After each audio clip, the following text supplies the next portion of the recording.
المحاولة لفائدة فريق النجم الرياضي الساحلي بوجود دفاعات اتحاد بن قردانة.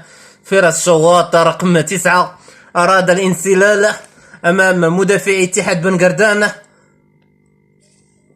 ركلة مرمى لفائدة فريق ونادي اتحاد بن قردانة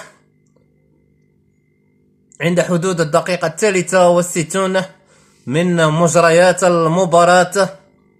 ومعكم دائما وابدا الاعلامي عبد السلام عدن، وعلى القناة الثانية للتلفزة التونسية في صدد المرفق العمومي للسمعية البصرية مؤسسة الإذاعة والتلفزة التونسية في طيلة 5-6 سنوات متتالية.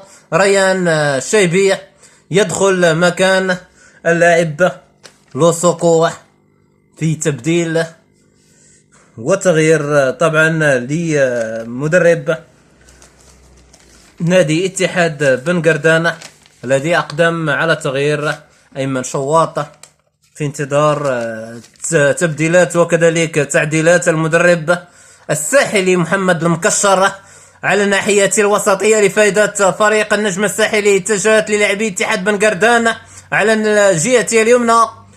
64 دقيقة في طول امتداد المباراة، 25 دقيقة أخيرة